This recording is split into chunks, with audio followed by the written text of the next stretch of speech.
twari mu cyumba twigiramo gukora imideri, ubwo twari mu kigo cy'ishuri, ariko nimvuga ishuri nimwumve ko ari bya bigo by'amashuri bisanzwe umuntu yiga mu wa mbere, mu wa kabiri, mu wa gatatu gukomeza. Oya, twebwe nubwo tukita ikigo ariko nanone bimeze nka kampani, ni kampani yigisha gukora imideri.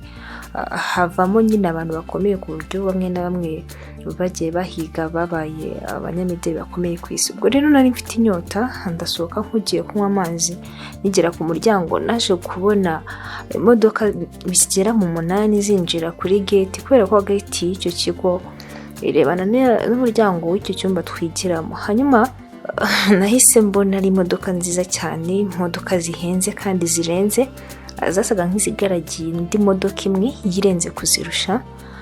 Mpita nsubira mu ishuri ntagiye kunywa amazi nk'uko byari bimeze. Mpita mbwira bagenzi banjye ni ubanza umuyobozi wacu bya bintu yatubwiye byo kuzadushakira abashoramari bazajya badufasha kutugurira ibyo twigiyeho yababonye, kuko haje abantu basa nkaho barenze.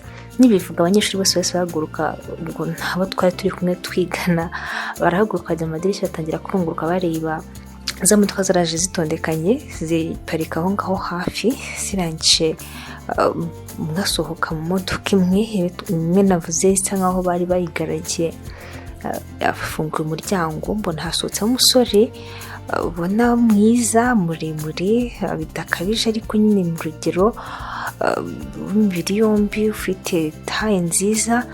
Baramufungurije arasohoka yambaye neza cyane, ikote, amakoti ameze neza y'umukara. Bose bari bambaye amakoti ameze kimwe ku buryo utabishobora kubatandukanya. Kumwe nk'abanyeshuri bakigera ku ishuri ari bashyashya bose bareba ukabona barasa ku buryo utamenya ngo uyu nguyu ni wabonye mu kanya. Rero nabo niko bari bameze, twabonaga bose basa nkaho basa, ariko nanone bakiva mu mamodoka bagifungurira uwo n'abandi bari bamaze kugera hanze kare ariko bo bifunguriye. Mpita ntekereza ko ubwo ari nk'aba bodyguard be. Ubwo rero twari tukiri mu madirishya tukirunguruka, hashize akanya tubona bagihagazeho, tubona umuyobozi wacu araje.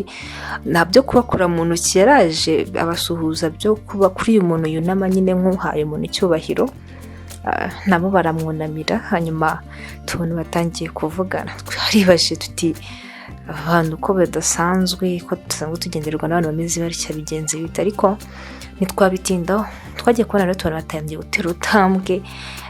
Ni babiri bonyine, abandi bahise basigaraho biga bagabanyijemo udukipe ku buryo babiri babaga bahagararanye, umwe hariya hirya undi hino, basa nkaho bakoze nyine inguni runaka bagira ngo bacunze umutekano. Ariko ngira nkibaza ni ikigo cyacu ko gituje, ko nta bintu bihambaye birimo, uyu mutekano wose bari gukorera ahangaha. Uyu muntu ashobora kuba ari umuntu ukomeye, umuyobozi se w'igihugu, cyangwa se ngira mvugane ntabura kuba muzi ari umuyobozi w'igihugu, ngira mvugane ashobora kuba ari umuyobozi ukomeye w'ahantu runaka cyangwa se w'igihugu runaka, ku buryo abarinzwe mu buryo bungana gutyo. Ubwo rero nkiri gutekereza ibintu byinshi, ubwo sinzi niba ariko na bagenzi banjye babitekerezaga, twabonye bari gutera urutambwe.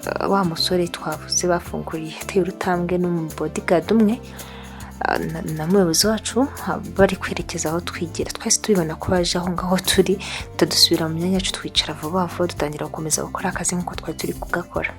Ubwo barahageze, bakihagira ntabwo tujya tubavugisha byoroshye, mbese ukuntu twatujwe ni nkaho sinzi ukuntu nabivuga, ariko gusuhuzanya ni ukunama mu byubahiro, nta gukora mu kina kubwara mutina kuvuga wiriwe, ni ukunama nyine. Cyakoze ibyo batumenyesheje twumva icyo iyo dukeneye kubaza, niba baduha umwanya akabavuga bati wenda ibyo tubabwiye hari ufite ikibazo, niba ntacyo nyine ubwo araza akatumenyesha, yatubaza twumva ntacyo akikomereza. Ubwo rero baraje baradusuhuza, umuyobozi wacu aratubwira ati twari tugendera n'abashyitsi, hanyuma nta bintu byinshi dushaka gutindamo, turasaba buri wese gufata telefoni ye akayizana hano imbere, hanyuma n'ikindi gikoresho cyose cya electronic cyangwa se ikoranabuhanga umuntu yaba afite mu kizana ahangaha. Twarabikoze, ariko mpita nangira kwibaza ibintu byinshi. ndi umuntu ugira amakenga kubera ko papa wanjye ni umuntu mbona ntazi ibyo akora, yantoje kutajya nizera buri kimwe mbonye, yantoje kujya ngirira amakenga buri kintu icyo ari cyo cyose. Rero nahise nangira kwibaza ni ibintu bitumye batwaka amatelefoni bagiye kuyakoza iki. Wa bodyguard bari kumwe yese afata igishashi yatangira gupakiramo amatelefoni, afata n'ikindi gishashi yatangira gushyiramo ibyo bintu by'ibikoresho byari bibonetse. Ariko nari mfite telefone ebyiri kubera abakinga nari ngize, naravuze nyereka mfata agatelefone gato mfite nkasigarane, ntabwo baramenya ko nkafite, nagasetse mu rukweto nta kinini. Babara umubare w'amatelefone basanga urahura n'umubare urimo aho ngaho, ariko ndi bamenye ko nari mfite agatelefone gato. So rero nyuma y'uko bazitwatse twagiye tubona abanyeshuri babiri, sinzi uko babivuganye, bahise bahaguruka birukanka bajya guca mu muryango wundi wari uri mu rubavu rw'icyo cyumba, ntabwo wari ufunze. Noneho birukanse n'abandi bahise bakurikira, ubwo natwe dufatiraho turiruka. Ubwo nahise ntekereza ko nabo nk'uko nanjye nagize amakenga nabo bayagize, bakumva ko uko byagenda kose ibyo bakoze bitari ubuhoro. Ubwo rero birukanse ntabwo twari tuzi ngo turacika, ariko bakigera hanze baba bodyguard bose ko bakabaye bahise bafata barabagarura muri icyo cyumba. Nanjye nari ndimo, twese baratugarura baradupfukamisha. Umuyobozi aravuga ati nimushaka ko ibintu bikomera birakomera, ariko twifuza ko byagenda neza mu mutekano. Ubwo twarapfukamye, badusaba gushyira amaboko ku mutwe, turabikora. Ntangira kwibaza ni Mana Nyagasani, tugiye gushimutwa ko njya numva ngo abantu bashimutwa. Ubwo nahise ntuza, ariko ntangira gutekereza kuri telefone nashyize mu kaguru. Ubwo narayisiste mu rukweto, ndavuga ni wayifata nkahamagara bakaza bakadutabara. Nayikuyemo, nari nibagiwe ko itari muri silence. Nyimara kuyikuramo neza ntangiye kwandika ngo mpamagare polisi, ihita isona ari umuntu wari umamagaye. Bahita bayumva, baravuga ati iyo telefone iri gusonera, impita nyijugunya nisunikira ku ruhande. Baje kureba basanga imbere y'umwana twari twegeranye hirya, bahita mukubita urushyi rwo ku matama, baramufata baramukura bamujyana imbere. Avuga ati igihe twavugiye ko telefone mugomba gufata gusigarana cyangwa ikindi gikoresho ntabwo wabyumvaga. Umwana atangira kurira avuga ko atari we, barongera baramukubita. Mbonye ukuntu bibabaje nahise nitanga, ndavuga ni nyamara ni njye wayisigaranye, ntabwo ngo wari wayisigaranye, yararengana. Bodyguard umwe wenda yahise azaramfata, nanjye arankubita anjyana imbere. Ndavuga ni basi kuba munzanye musubize y'unguyu. Bahita bankubita nanone, aravuga bati ntabwo ari udutegeka ibyo tugomba gukora. Narihanganye, ubwo tugumaho, ariko nta bintu byinshi biravugwa.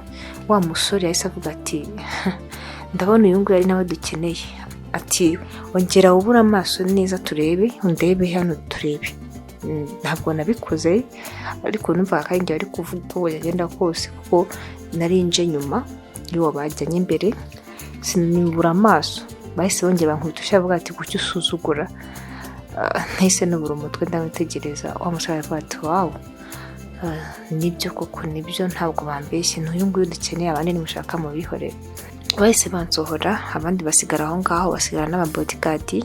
Nanjye ubwo nsohokana n'uwo muhungu n'umuyobozi wacu n'umubodyguard umwe. Tugeze hanze, bodyguard yahise amfata arankomezanya hafi n'imodoka, nshaka kumwishikuza, ariko yahise akuramo akantu kameze nk'ako maravuga ati uri kureba aka kantu, ni icyuma ariko nanone gikozwe mu mbunda, urananira gatoya, uwo mutwe ndawumena. Nahise ntuza, ndangije mpagarara aho hafi, ndasakuza cyane nyine ngira ngo ndebe ko byura n'uwakumva biri kuba kaza kudufata. Nsakuje, mbona umuyobozi aranyitegereje aho yarahagaze na wa musore. Umubodyguard atafata ikintu cy'igisikoce ahita anyomeka ku munwa ngo nongera kuvuga. Ubwo umuyobozi amaze kuvugana na wa musore, mbona sinzi binamuhereje mu ntoki, ahita asatira ku modoka. Ubwo umutima nari gutekereza ni birabaye, birarangiye neza, baranciye umunsi iwacu, bye bye, ndabasezera. Umusore yarahageze, ababwiye umubodyguard ati mupfukureho icyo kintu ndamujyana, ashobora kuvuga nta kibazo. Yahise ankoraho cya gisikoci, arangije atambwira ngo nkurikira. Ngira ngo n'uwo mubodyguard turajyana, ariko warasigara. Twaratangiye turagenda, ariko nari mfite gahunda ko naramuka ngiye nyine tugeze nko hirya gato ndahita mucika nkiruka sinenzi ngo tugiye he, yarambwiye mukurikire, twari tukiri mu kigo, ndamukurikira duteye intambwe nk'eshanu tugeze imbere, mpita nsa nk'uwirukansa, ariko kwirukanka kwanjye sinzi uko byagenze, sinzi aho uwo mugozi yawukuye, ariko nagiye kumva akantu kameze nk'urutsinga kari kunyikaragiraho, mpita numva karankuruye kahita kongera kamungezaho, mbona niba wari ugafite ariko ugakoresha, ahita ongera akanzingura, harakazinga neza, yongera akabika mu ikote. Nahise ngira ubwoba, arangije arambwira ati wakantu urabona ngana nawe ku buryo wanyinisha. Ubwo nahise numva nyine bindenze, mbona nta buryo na bumwe mfite bwo gucika, ndatuza ndavana, ubwo ngiye gukora ibyo nsabwa byose. Twaragiye rero mu kigo cyacu ni hanini cyane ku buryo utanakizenguruka ngo kirangize, natwe ubwacu kuba tuhamaze igihe ntabwo tuzi ahantu hose. Ubwo rero twaragiye, hari akazu gatoya cyane kameze nk'aho twatuza abazamu bararamo iyo bari kurinda umutekano wo mu makampani cyangwa se nko mu bigo by'amashuri runaka. Narakabonye rero kari ahantu ariko hategereye gate n'imwe, ndavuga nese aka kazu ku kibagashyize aha, kumbe mpita mbona wa musore arahafunguye, hari ikigufuri mbona kidasanzwe, n'ubwa mbere nari nyibonye, nta nubwo nari nakagize aho hafi n'akazu, najyaga nkabonera kure ariko ntazi uko kameze nyirizina. Yahise afungura, tuba turinjiye, mbona ni gatoya ariko harimo garde-robe, arayisunika, yari isaga nk'ifite amapine, arayisunika yegera ku ruhande, mpita mbona umuryango, ahita afungura. Twinjiye mu muryango nahise mbona ko ari ikiryango gatoya, tukinjiramo nako mpita mbona dutangiye kumanuka amasikariye ariko tujya mu bujyakuzimu. Nagize ubwana bwana noneho banjyanye kuzimu ndi muzima, ariko nanone ndavuga ni igipfa kuba ndi kumwe nawe, ntabwo nijyanye njyenyine, ubwo niba tugiye no gupfa twese turapfana. Twaramanutse amasikariye, ko tumanuka nkabona niko turushaho kujya ahantu hasa neza cyane. Tukinjira rero ku masikariye amyambere, byasaga nkaho nyine turi kunyura nk'ahantu muri koridoro, ariko tumanuka hasi mu bujyakuzimu nahise mbona yahise acana itara bisanzwe nyine ryaho riraka, tugenda hari kubona tugera no kundi muryango, noneho twinjira mu ahantu hameze nk'inzu byanyabyo. Nahise mbona ko ari ubuvumo bubatse ahantu ariko utamenya ko bwaba bunahari. Ubwo rero twarinjiye turenze nk'ibyumba bibiri, ariko twongera dukata ku mpande no hirya no hino. Ubwo turenze nk'ibyumba bibiri twasi twinjira mu cyumba, arangije mbona hari hirido, ayikuraho, mbona harimo amasanduku. Ubwo bwaranyishe, ndavuga nibanze baje kunshyingura ndi muzima, ariko ubwo nabitekerezaga siko byari biri. Yahise yegera uwo muhungu, areba ku isanduku ya mbere, njye nayo nagize ubwoba, nagumye aho ngaho mpagaze, areba ku ya kabiri mpaka yarangiza yose. Yari amasanduku 6, ageze ku nyuma yitindaho cyane, mbona yubitseho umutwe, mbona asa nkaho azinze amarira mu maso, ariko sinabitindaho cyane, gusa ubwo bwari bwanyishe byatari. Yahise avayo, aragaruka aranyegera, ambwira ati nawe genda urebe. Ndamubwira oya, ntabwo bishoboka, ntabwo najya kureba abantu bapfuye.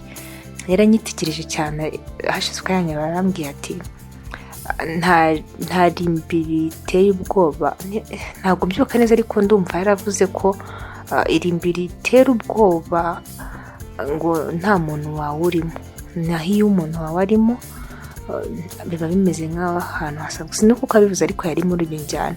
Hanyuma ubwo yahise ambwira ati sawa ngaho ngwino dukomeze, ahita njyana mu kindi cyumba.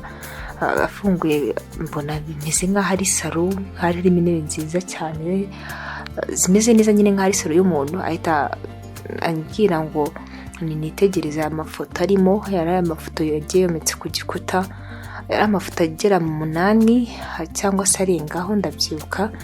Ubwo yarambwiye ngo ngire nitegereze buri foto, ariko hari yari iri ku ruhande ukuntu arambwira ati aba ariyo mperaho, byaba byiza ariyo mpereyeho, cyangwa se nanone niba nayihereye ubwo bariyo nza gusorezaho. Nahise amubwira ko ndazi kwisorezaho, mpera ku yandi, ndagenda ndeba, abona n'abantu ntazi. Ngeze kuri ya foto yari yambwiye guheraho cyangwa nkayisorezaho, ubwo nyine namise bwo kuyisorezaho, mpita mbona ni njyewe neza. Ndamubwira ni ntabwo bishoboka, ni gute napfuye ko ndiho? Mpita mbwira ni nsobanurira neza, umbwira impamvu napfuye. Ariko rero ndongera navuga ni cyangwa se ahangaha naho batwarira abantu ikuzimu, ubwo wenda batanze ifoto yanjye ubwo nanjye ngiye gupfa.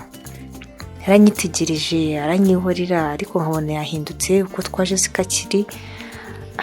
Nanjye mpita numva ubwoba buranyishe, nangira guturika ndarira, ndavuga ni ibi ni ibiki biri kumbaho, ese ndi kurota? Nangira kwinosha, nangira kwikubita inshyi, nkumva ndimo ndababara, nangira kuvuga ko ntari kurota.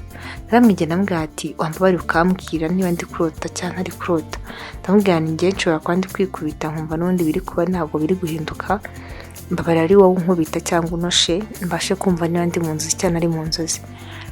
Yarabyanze arangije arambwira ati icara hino nkubwire.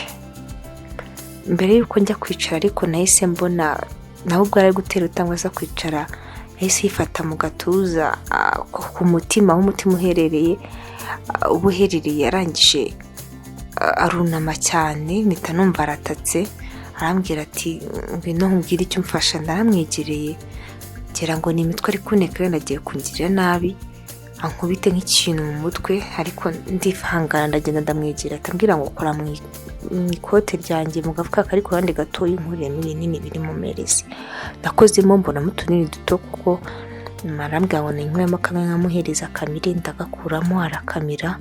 Mpita nanjye gutekereza niba uragiye kumbwira nanjye ninkamira, ariko siko byagenze. Asambwira kudusubizamo, ansaba kumurandata nkamugeza aho ya ntebe yari iri, kuko hari hameze nk'ahari muri salo, akaruhuka. Nyine namubwiye ngo umugeze aho intebe yari iri yicara aruhuke. Naramujyanye rero mwicaza muri iyo ntebe, ndangije ndamuseguruza umusego, ubwo nanjye mpita nicara. Hashira umwanya mbona acecetse, hashize igihe leta ambwira ati baje abantu nkubwiye kureba ku mafoto ni nabo bari muri za masanduku wabonye muri kiriya cyumba tuvuyemo, nubwo wanze kubareba ariko navuze ni ntacyo ubwo urabarebera ku mafoto. Naramubwiye ngo ntabwo bishoboka kuko nabonye bwa nyuma ni njyewe kandi njye ntabwo napfuye. Yarasetse aravuga ati oya ntabwo ari wowe ahubwo ni wo musa, niba uri kubishidikanyaho haguruka usubire muri cya cyumba ujya kureba kuri iyo sanduku nakubwiye natinzeho bwa nyuma, na nyuma urasanga uwo muntu arimo, kandi ntekereza ko koko wowe utapfuye. Numvishe ubwoba bushize, nibuka n'ibyambwiye, numva sinashaka kongera kwanga kujya kuhareba. Nahise mpaguruka ndagenda, kuko ndebye nsanga ni njyewe wa nyawe, ariko nongera mvana se napfuye ni mfa birancanze. Ubwo nahise ngaruka ndamubwira ni nambabaje ansobanurira ikiri kujya mbere, ariko ntiyabikora. Ndabonaga adafite icyo kuvuga, abonaga asa nk'uri kuribwa. Ubwo nanjye ndituriza, ariko nari maze kubona ko uko byagenda kose ari ikintu kigamijwe. Nangira kumva ubwo nari mfite buri kugabanuka gakeye. Ubwo hashize umwanya abasobanuriye buri kimwe by'ukuntu nyine abo bantu bose bari amafoto yari ari mu nzu, ari umuryango we wose wapfuye, abana 3 na mama we na papa we aribo bari muri amasanduku. Noneho wa gatandatu akaba uwo mukobwa wundi dusa nari navuze ko ari njyewe. Uwo mukobwa rero ngo yari umukunzi we, yansobanuriye ko umuryango we wishwe ubwo bari bagiye kwizihiza imyaka runaka, umuryango we cyangwa se papa we na mama we bashakanye, ariko bikarangira ari nacyo gihe bahise bapfira bose. Uko byagenze rero yari urugo rukomeye cyane rwishoboye mbese, ku buryo nyine batungaga abakozi benshi. Ego ariko nanone igihe kikagira akaba akaruhuko, bakazabagaruka nyuma y'ibyumweru nka 2 kimwe cyangwa 2, cyangwa se bamwe nibanagaruke bakabasimbuza abandi ngo mu rwego rwo kuba basigasira umutekano wabo. Hanyuma rero ubwo bari birukanye abakozi babahaye akaruhuko, ariko atari byo kwirukana burundu, bari bafite gahunda ko nyine bagiye kuba bari mu rugo igihe runaka, nyine bari gusangira bishima nk'umuryango bahuye, bakaba bikorera buri kimwe nta mukozi uhari. So ubwo rero ngo bari mu rugo bagiye kwizihiza isabukuru y'imyaka igera muri 22, ngo ababyeyi babo bashakanye nibwo baje gusanga bibagiwe buje ya keke. Imfura yabo rero ari wo musore twari turi kumwe, yahise asohoka ajya kuyibazanira. Yafashe imodoka yase ngo ajya kugura keke, ajya kugura buji kugira babone uko bacana keke. Ariko ubwo yagendaga yari yasize umuryango wose uhari, ndetse asiga umukunzi wahari kuko ngo yari imfubyi, ariko ntiyabagaho, ahubwo nuko ibintu byinshi bakundaga gukora bakundaga kuba bari kumwe, yamutumiye ngo bafatikanye. So rero yaragiye, mu kugaruka neza yakubitanye n'umuntu ku muryango. Yasanze umuntu ahagaze ku muryango w'igipangu cyabo, asa nk'aho amwikanze, kandi nabwo asa nk'aho wagira ngo harahamuzi, ariko ntiyabitindaho. Ako kanya atabona n'abandi baturutse iwabo bipfutse amasura benshi, ahita agira amakenga, agira n'ubwoba, ashatse kuvuga ariko ahita abona baciye mu modoka barihuta. Ubwo yahise yinjira mu rugo, ageze asanga abantu bose babishe. Yahise yumva ataye umutwe. Ibyo byose ndimo mvuga nibyo yari amaze kunganiriza. Yahise yumva ataye umutwe, arangije yitekereza kuntu nta muntu n'umwe yagerageje gufata isura mu yari abonye, atekereza kuntu nta plaque y'imodoka nimwe afashe, biramurenga, ahita agwa muri koma. Rero yaje kwisanga ari kwa muganga, yakangutse nyuma y'iminsi 2 ari kwa muganga, aho yaje kugaruka nyine ajya kureba umuryango we uko bari batarashyingura, baramutegereje ko akanguka. Hanyuma ariko yanze ko bashyingura kubera ko afite amafaranga. Nibwo yahise bazana muri ubwo buvumo rero twatangiye tujyamo, tutangiye babwira ko twagiyemo, abazanamo, abashyiramo, akoresha imiti yo kubatera kugira ngo nyine ubwo badahinduka cyangwa se bakomeze bameze neza, cyangwa imirambo yabo itanuka. So ubwo rero hanyuma yaho nibwo yatangiye gutekereza kuzajya gushakisha umuntu wamwiciye umuryango n'icyabiteye, ariko kandi nanone atekereza ko yahindura ubuzima ari kubamo kugira ngo hatazagira n'umenya ko yasigaye. Yaje kujya gushakisha amashusho yari yose ngo arebe ko yabona, arayabura kubera ko kamera zose bari bazikuye. Ariko yibutse ko papa we yigeze kubabwira ko hari agafata amajwi yashyize ahantu mu gipangu cyabo, ariko katayakururaga neza kereka iyo bagukegereye. Yaragiye agafata agafunguye ko ntabwo bari bamenye ko gahari. Yumva abantu bari kuvugana kuri telefone, umwe avuga ati mwishe bangahe ko nabwiye ko mu muryango ari abantu 6, abana 3, abana 4 n'ababyeyi babo bakaba 6, mwishe bangahe?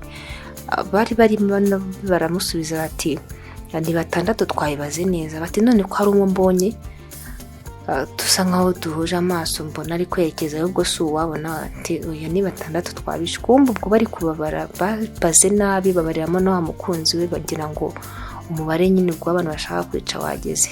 So rero yahise atangira gutekereza ibintu byinshi, atangira gukora ibishoboka byose kugira ngo ashakishe abamwiciye umuryango.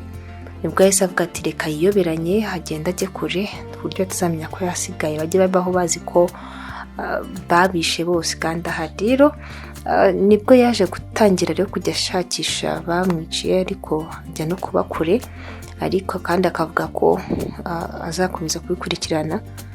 Nibwo rero kuba ngiye yanzanye aho ngaho, nkaba nsa n'umukunzi we. Hari umwe mu bakozi babakoreraga b'abazamu yagaruye gukorera aho ngaho, kuko yaje no kumenya ko imitungo yabo abantu bagiye bayifata. Aravuga ati uko byagenda kose abantu babagiriye mu mitungo nibo bashobora kuba barahitanye umuryango we. Yaravuze ati rekaze ashyiremo abantu runaka yizeye bazamufasha kuneka amakuru, bakamenya ko abo bantu bagize uruhare mu kumwicira umuryango. Nibwo yahise yohereza umwe mu basekirite babacungira izamu, ubwo ababyeyi be bari bakiriho. Arangije amusaba ko yaza gukora aho ngaho, akajya amumenya buri kimwe, ariko nanone akajya amuhemba amafaranga ku ruhande arenga kuri bamuhemberaga ubusekirite. So rero yaraje arakora, ari nawe waje kumbona kubera ko urumva yakoraga izamu iwabo, yabonaga umukunzi we aza, yaje kubona rero dusa. Niwe wamuhamagaje akavumbwira ko hari umuntu yabonye asa nka Ani. Uwo mukobwa yambwiye ko yitwaga Ani, niyo mpamvu nanjye imisi ndikoresha. Yamubwiye rero umusekirite yamuhamagaye ko abonye umuntu asa nka Ani ashobora kuba atarapfuye. Nibwo yaje kumwirebera, ariko we yarabizi neza ko yapfuye. nuko yaraje kureba koko ngo uwo muntu usa nka Ani. Rero yaraje mu kuntoranya muri abanyeshuri nuko nyine yarabonye koko nsa nawe, ansobanura ko kuyanzanya aho ngaho mu buvumo yaraje kunyereka ibyo byose, kunyumvisha ko hari umuntu dusa bitari kwemera, ahubwo ansaba ko twajyana kugira ngo njye kubyirebera neza. Rero icyo gihe yaranyinginze arambwira ati ntimwihanganire nimubabarire, byibura umuryango yabuze, agerageje kubona icyatuma atazawibagirwa burundu, nimubabarire mufashe mubere Ani we, kuko umukobwa yitwaga Ani, hanyuma njye nkaba nitwa Olda. Arambwira nimubabarire mufashe mubere umukunzi nk'uko Ani byari bimeze, byibura azakomeza yishyiremo ko ari umuryango we wagarutse, cyangwa se nubwo umuryango we wagiye nawe atangiye kurema undi we. Ubwo rero naravuze ntabwo bishoboka, usa nkaho wasaze, usa nkaho utari gutekereza neza, ariko mu by'ukuri we yaragutekereza ibyo azi neza nyine, nuko njye numvaga n'ubundi ibyo ari gukora bidashoboka. Hanyuma narambwiye nise ubundi witwa nde ko wanzanye gutya, ukaba utambwiye uko witwa? Arambwira ati nitwa Pedro, ariko ntabwo nifuza ko ari abantu bamenya iri zina ryanjye kubera ko nibyo ryitirirwaga umuryango wanjye wose, nta mwana wo mu rugo utaritwaga Pedro. Rero ntabwo nshaka ko babimenya, mbikubwiye kuko nyine namaze kukwizera, nifuza ko wamfasha tugakomezanya urugendo rw'ubuzima kandi ukazamfasha kugera ku bamemukiye kugira ngo nihorere. Hanyuma naramubwiye sinzi ko byashoboka, ariko kandi nta bintu byinshi ndavuga, nagiye kubona mbona arongera afashe kuri wa mutima, arongera arataka cyane. Naramuvugisha none mbona nta nubwo kuvuga bikiri gukunda, ndongera mfata twa tunini ndamubwira wagerageje ukanywaho. Narakamaye mbona arakemeye, aba arakanyweye, mpita mbona atangiye gusa nkaho ari gusinzira.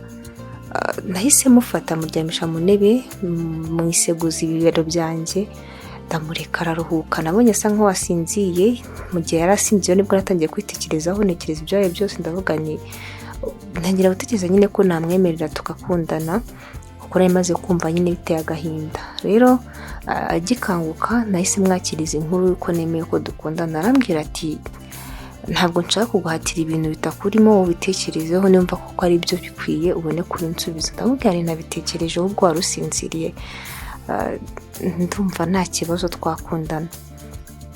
Yarambwiye mwihanganire kubw'ibyabaye byose, kukuntu nyine yantwaye, ariko ambwira ko atabikoze ku bushake, yarazi ko ibintu bitaragenda uko byagenze, ariko mwihanganire. Arambwira nta kibazo, gusa nanone anyihanganisha ku kuba ampatiye cyangwa se amwitsabye gukora ikintu kigoye, nabwo mubwira ko ari nta kibazo. Hashize umwanya rero buri wese asa nkaho nyine atakiri kuvuga, umuriro wahise ugiye narasakuje cyane kuko nari mfite ubwoba. Umusanzwe ni umwijima, ubwo yahise avuga ati yahise ambaza ati iki? ndamubwira ntinya umwijima, ariko ahita ambwira ati humura, mu kanya gato generator iraba yatse. Ariko atarangiza kubivuga koko yahise yaka. Ibigiye yaravuga ati ahangaha ameze nko mu nzima abantu bisanzwe, ariko nta muntu uhazi. Niyo mpamvu rero nahise mubwira ko umuriro ugiye kugaruka, buri kimwe cyose kiba gihari, ntacyo washakamo ngo ukibure, ariko nta muntu uzi ko hano hahari usibye umuryango wanjye wonyine. N'umuzamu nohereje kuneka hano ntabwo yari azi ko dufite ubuvumo. So nahise rero numva ntangiye kwakira noneho situation ndimo, ntangira kumva ko nshobora kuba ntari kurota, ntangira kumva ubwoba burashize. Ahita ambwira ati uretse kuba usa na Ani n'imyitwarire imwe n'imwe mugiye kuyihuza, kubera ko nawe yatinyaga umwijima cyane. Gusa wenda ikintu mutandukaniye nuko wari muremure kukurusha.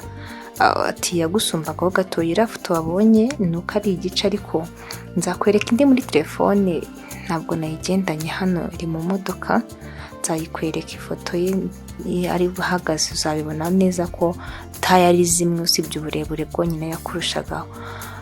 Ubwo twahise twicara nanone, arangije arambwira ati wampobera niba nta kibazo. Naramuhobeye, numvaga nyine nta kintu niri kwikanga, numva ntabwo wanyifite, ndamuhobera cyane. Arangije arandekura, aranyitegereza mu maso yanjye, ndamwitegereza. Sinzi uko byagenze, twisanga twembi turimo dusomana.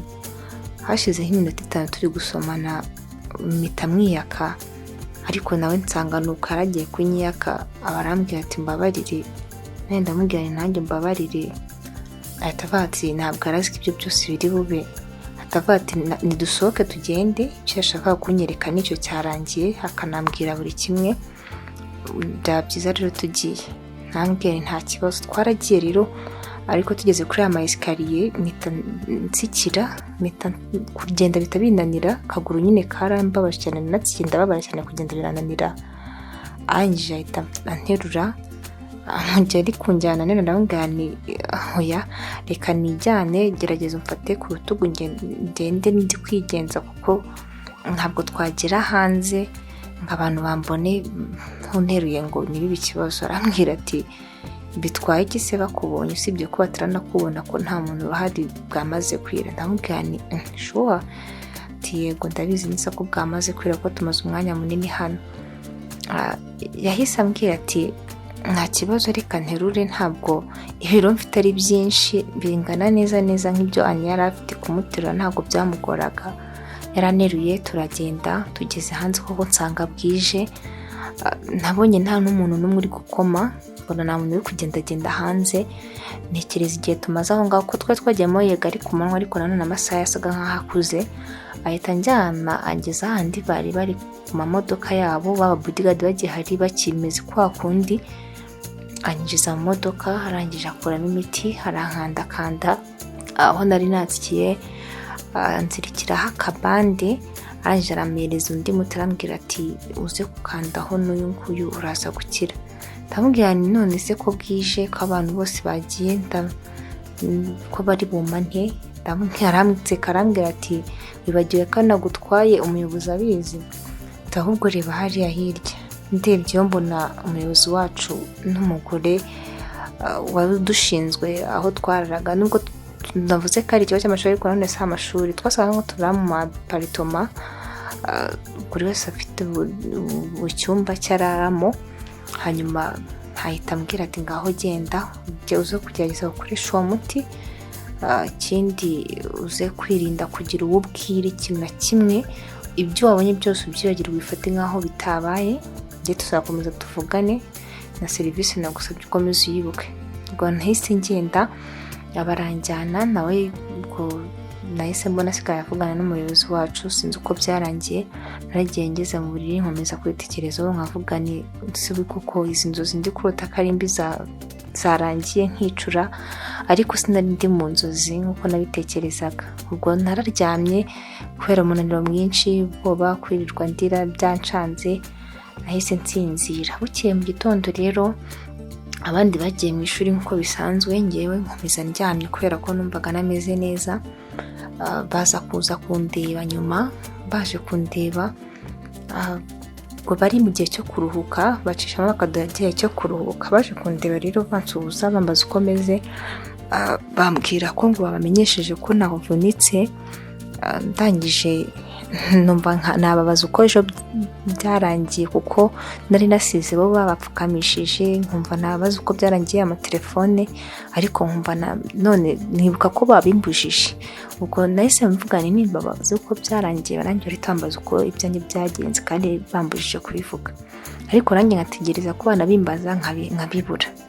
Nahise mbona bampa telefone, barambwira bati dore telefone zawe bazibagira aho twigira ejo. Ndavuga ni wenda nabo wasanga impamvu atari kumbaza ibintu byinshi nabo bababujije kubivuga, sinabyitaho. Bahise basubira rero mu ishuri, ikiruhuko cyabo cyari kirangiye, barambwira ngo baragiye baraza kugaruka amasomo arangiye. Ndababwira nti ndaje tujyane, baranyangira bavuga bati ngomba kubanza nkakira. Ubwo bahise bagenda. Nyuma y'uko bagiye, nagiye kubona mbona telefone yanjye irasonnye, yari nimero iri prive. Nditaba, umuntu yahise avuga ati umeze neza Ani? Ndamubwira nti ntabwo ndi Ani, ndi Olda. Aravuga yego ndabizi uri Olda, ariko nkuko nabikubwiye ntabonye umukunzi wanjye, nari narabuze. Ani umukunzi wanjye, rero ninjya nkwita Ani ntukagira ikibazo. Ubwo nahise numva ko ari Pedro. Ndangije ndavuga nimeze neza. Arambwira ati ntagira ngo rero nkwibutse kuko mba gukanda ukaguru kagakira, wibuke ya miti, ikindi ugerageze kwitaho, gerageze kurya, ugerageze gukora igishoboka cyose kugira ngo umere neza vuba. Nibyo nashaka kukubwira no kumva uko umeze. Nagiye mfite ubu ndagiye. Namubwiye ni byose birashoboka. Kumamagaje nimero iri prive ninkukina ndakubona ne. Yaransetse aravuga ati ninjya nkukina njye uzajya kuvugisha. Jya utegereza nzajya nkuvugisha umbwira ibyo ushaka igihe uzajya unyeneye. Numvishe ibyo bisa nkaho bidasanzwe ariko nanone nkumva ndishimye kuba mpamagaye ambaza uko ameze. Ndangije ndavuga ni nta kibazo. Ahita avuga ati niba hari icyo ushaka kumbwira mbere yuko ngenda ko utari wongere kumbone vuba gerageza ukimbaze. Naramubwiye ni yego kirahari. Ndetse mubaza nti kubera iki abanyeshuri batambajije uko byagenze, kuki kandi batizavuga uko byarangiye kuri bo, ko natinye kwibabaza. Yarambwiye ati none abibabaza baraguhindura umusazi. Ati hari ibyo twakoze kuryo batibuka ikintu nta kimwe, nuramuka ubabajije ngo ejo byagenze ute baraguhindura umusazi. Nta kibazo cyo kugerageza urebe, ntabwo nkubeshya. Ati hari utunini twabahaye dutuma bibagirwa utuntu twabaye mu gihe runaka tutatinda nyine cyangwa se tutari ibintu bya kera. Ubwo rero nta kintu na kimwe bibuka, nuramuka ubibabajije nawe ubwawe baraguseka. Nahise nibuka ko bazanye telefone bavuga ko nazibagiriye mu ishuri, mpita mbitekerezaho numva ko bashobora kuba babibagije. Nahise numva ari ibintu bitangaje, nangira kwibaza ibintu nishoyemo, numva birandenze ariko nanone birangira mbyakiriye muri njye. Yahise ansezera aragenda ambwira ko ankunda, nanjye ndamubwira ndamukunda ariko numvaga ntazi ibyo ndimo. Ahita agenda. Ubwo rero nasigaye aho ndi kwibaza ibintu byinshi ariko numva stress iranyishe, numva nakishishemo ibisatsi kugira ngo nsinzire ndebe ko byibura naruhuka mu mutwe. Byaje kubaho ndasinzira. Ubwo iminsi ikomeza no kwicuma, Pedro akajya mvugisha muri ubwo buryo, tugeraho nyine dusa nkaho tuvugana cyane, dukomeza gukundana, akajya nsohokana ariko gake gashoboka. Sinagerageza kumuhamagara ngo mubone, niwe wanyihamagariraga. Ubwo iyo namushakaga atarampamagara narihanganaga ngategereza igihe ari bumvugishirize. Rero twakomeje gusa nkaho tuvugana, tukomeza gukundana. Hashize igihe arambwira ati nkeneye kuzamenya umuryango wawe ariko nanone nzawumenya ari uko mfite gahunda yo kuzahita nkusaba ko wambera umugore. Ati banza wige, nifuza ko waba umuntu ukomeye, nicyo mushakaho nta kindi. Ubwo narabikoze ndiga cyane. Yakundaga umuntu ukora, yakundaga umuntu wita ku byo asabwa kwitaho. Rero nanjye nakoraga ibishoboka byose kugira ngo mubere uwo yifuza ko naba we. Rero twaje kumenyerana, dusoza kwiga, ngira n'amahirwe mba no mu mubare w'abatsindiye kujya gukorera amakampani akomeye ku isi mu bijyanye n'imideli. Ubwo rero aho nasoreje kwiga bigize n'ayo mahirwe nibwo yasabye ko twahura, asa nkaho anereta bundi bushya, ansaba ko namubera umukunzi. Mubaza impamvu abikoze, ambwira ko ibyo twakoze mbere byose yabifataga nkaho bidahari kubera ko bwa mbere yasaga nkaho amfatiranye. Aravuga ati azongera abitekereza bikore nyine atamfatiranye, noneho nanjye mbitekerezeho byanyabyo. Rero nahise musubiza bitatinze, nazo yaje ko namaze kumwiyumvamo mukunze cyane, mubwira ko mukunda nta kibazo. Arambwira ati ntabwo nshaka kuhubuka, ndashaka kubyigaho. Ndavuga ntacyo kwiga mfite ngenda gukunda. Ubwo twanzura kwa abakunzi banyabo. Ntabwo atinze rero yahise ambwira ko yamenya n'umuryango wanjye, kuko yari yanze kumenya nawe nyiri muri ibyo byo kwiga. Saba ko nabanza nkarangiza kwiga nta bintu stress mfite. Nibwo nahise mwemera kuzahura n'umuryango wanjye. Rero twapanze guhura nawo, neguza wo mu rugo tujya guhura. Tuhageze turamwakira. Rero hashize igihe turi kwiyakira, tumaze kwiyakira ubwo nahise ambwira papa ni papa uyu yitwa Pedro, niwe mushyitsi navuze ko mfite umushyitsi udasanzwe, umushyitsi w'umwihariko. Ubwo ntabwo nirirwa mvuga ibintu byinshi, murahita mubyumva kuko namwe murakuze. Papa yarasetse ariko nanone nkabona isura ye irahindutse ukuntu. Ahita ambaza ati uvuze ngo yitwa nde? Ndamubwira nti yitwa Pedro. Bandebanye na Pedro, mbona na Pedro nawe hari ukuntu yahindutse ariko sinabyitaho cyane. Haciye akanya Pedro ahita avuga ati munyihanganire mbanze mvugishe abantu bo ku kazi, hari amadokima nibagiye kubabwira ko bagomba gutanga. Yahise asohoka. Rero akimara gusohoka papa yahise ambwira nabi cyane, arambwira ati wa mukobwa uri muzima, kuki ukundana n'abantu ariko ataravuga ibintu byinshi atavuga ati okay ngene nakubwiye ko nzagushyingira umuhungu w'inshuti yanjye kubera iki utigeze umbaza mbere yo kujya mu rukundo. Ndamubwira nti papa ibyo bintu ntabwo twabyumvikanye urabizi, ariko tutaravuga ibintu byinshi. Nanone nahise mbona Pedro agarutse, akigaruka nanone atambwira ati banyihanganira ngiye gusezera ababyeyi bawe, ngize akazi kihutirwa nzagaruka. Kuko yahise asezera babwira ko bamwihanganira hari abantu baje kumureba adahari kandi amadokima agomba gusinya nta wundi wayasinya. Yahise agenda ako kanya, ariko nsigara ntekereza ntese kubera iki Pedro yashatse umwanya akawubona kandi nzi ko iyo nta mwanya nyine ntawe uba uhari, kuki kandi uwo mwanya avuze ko hari ibindi bintu bihuriyemo. Nkumva ntabwo ari ibintu bishoboka. Gusa ndabahekeje imitangaruka, ariko nyine niri gutekereza ibyo bintu ngeze mu rugo nsanga noneho papa ari kuvuga n'abitonganya. Rangije abaravuze ati ntabwo uriya muntu mugomba gukundana, ikindi ngomba nshaka kumenya inkomoko ye, umuryango we, ubundi wigeze ugera iwe iwabo. Ndamubwira nti narahageze ariko ntaravuga ibindi atantuka. Ambwira ati ariko iki tiwabo wabonye bameze bate? Ndamubwira nti reka nageze iwabo ariko ntabariho, ntabari ngo hamba. Ubwo kivuga gutyo natangiye gukura ibitekerezo, nibuka ko Pedro yavuze ko famiye yabo yose yitwaga, yari ifite izina Pedro, yaritiriwe se.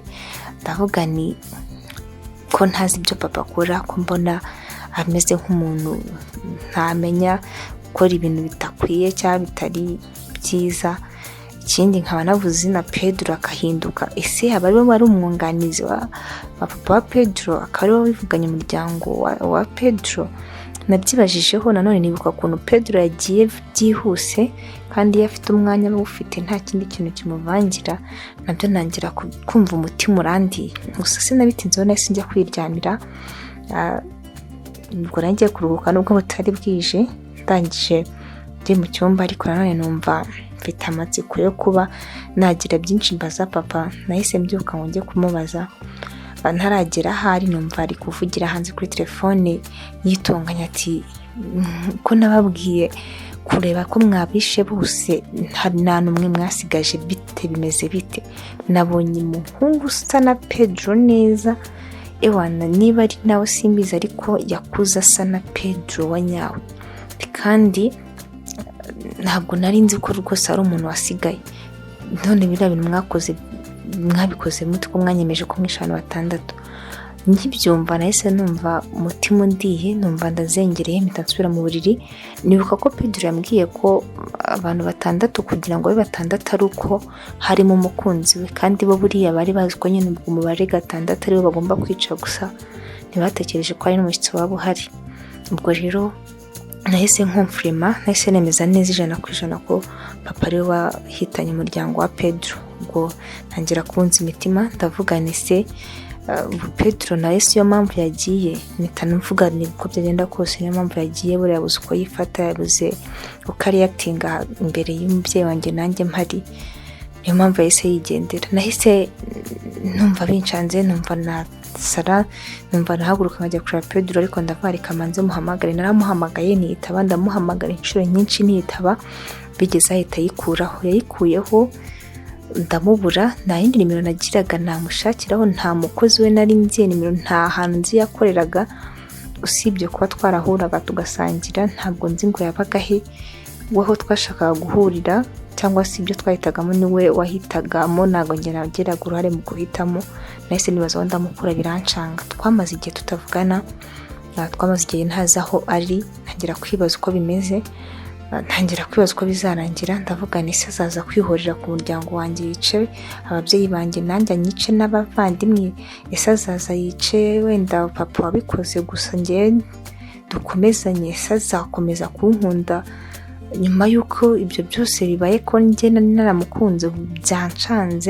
Byancanze ariko nafashe uyu mwanya kugira ngo mbabwire inkuru y'ubuzima bwanjye, noneho nangire n'inama mu ibitekerezo by'uko nazabigenza. Sinaramuka yihoreye azatinyuka kuza kumbwira ngo twongere dukomezanye, ese nataza kumbwira ngo dukundane, ko numva nanjye ubwanjye bizangora kumwikuramo ko yamaze kumukunda.